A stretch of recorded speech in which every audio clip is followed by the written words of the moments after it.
ये कहानी है गरीब सोमू की। सोमू अपने गांव के बाजार में सब्जियों का ठेला लगाता था। वो उन सब्जियों को अपने घर के पीछे ही उगाता था। खेती के लिए उसके पास बहुत थोड़ी सी ही जमीन थी। वो जितनी भी सब्जियां उगाता उन्हें अपने ठेले पर रखकर बाजार में बेच दिया करता था। सोमू पर अपनी पत्नी राधा और 2 बच्चों की जिम्मेदारी थी। सारा दिन मेहनत करने के बाद भी सोमू इतना नहीं कमा पाता था कि उसके पूरे परिवार का पेट भर सके।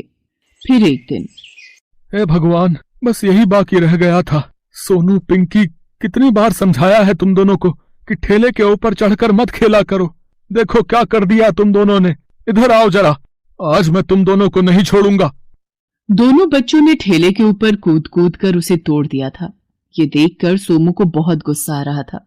वो हाथ में छड़ी लेकर अपने बच्चों की तरफ बढ़ता है, लेकिन तभी उसकी पत्नी राधा उसे रोक लेती है और उससे कहती है, अरे ये क्या कर रहे हैं आप? बच्चे हैं।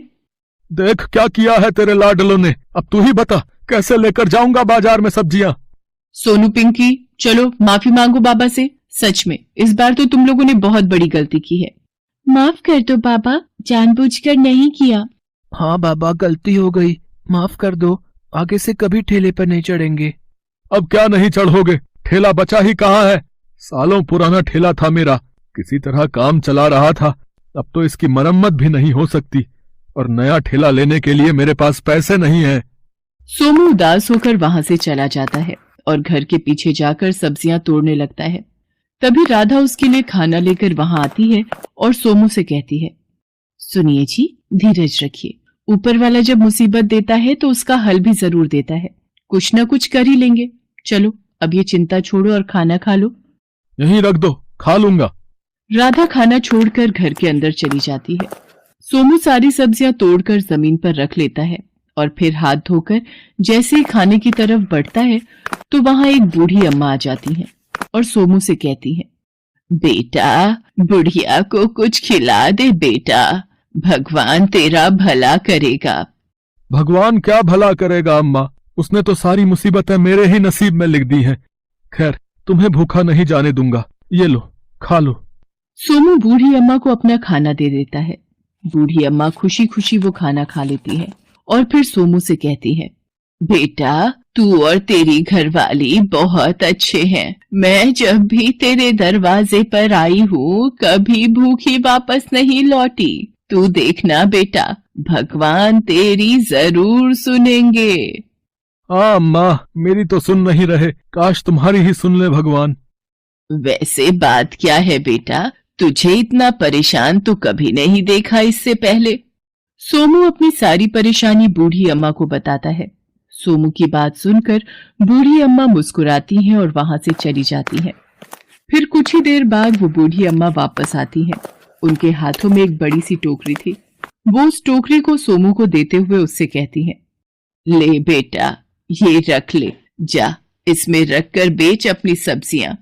पर अम्मा, ये तुम कहाँ से लाई?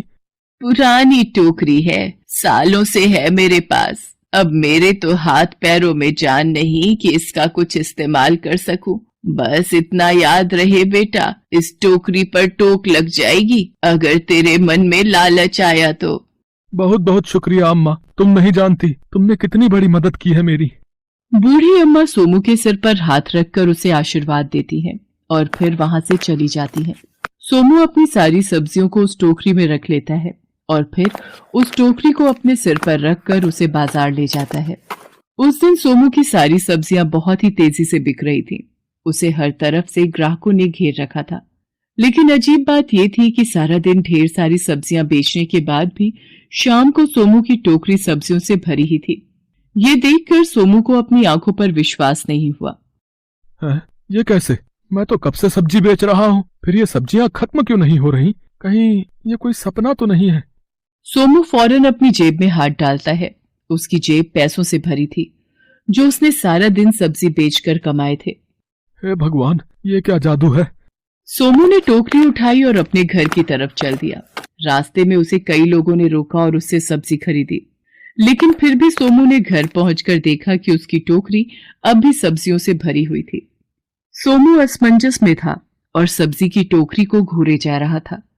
तभी उसकी पत्नी राधा वहां आ गई और सब्जी से भरी टोकरी को देखकर बोली, अरे ये क्या, आज एक भी सब्जी नहीं बिकी। ये टोकरी तो वैसी की वैसी ही है जैसी सुबह लेकर गए थे। नहीं राधा, बल्कि आज तो पूरे दिन ग्राहक आते रहे, लेकिन कमाल की बात है कि ये टोकरी अभी भी भरी हुई है। मैं यही तो देख रहा हूँ इतनी देर से। है ये कैसे हो सकता है जी? आपकी तबीयत तो ठीक है ना? हाँ राधा, मैं सच कह रहा हूँ। यकीन नहीं होता तो ये देखो, ये सारे पैसे सब्जी बेचकर ही कमाए हैं मैंने। सोमू अपनी जेब से पैसे निकालकर राधा को दिखाता है। तब जाकर राधा को सोमू की बात पर भरोसा होता है।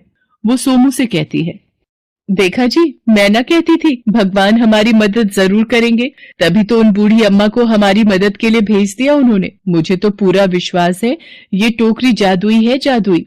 हाँ राधा, मुझे भी यही लगता है, लेकिन फिर भी चल एक बार मिलकर खाली करते हैं इसे। सोमू और राधा मिलकर उस टोकरी में से सब्जियां बाहर निकालने लगते हैं, लेकिन उन्होंने महसूस किया कि वो जैसे ही एक सब्जी बाहर निकालते थे, उसकी जगह फिर से वही सब्जी वहां से खुद ब खुद आ जाती थी।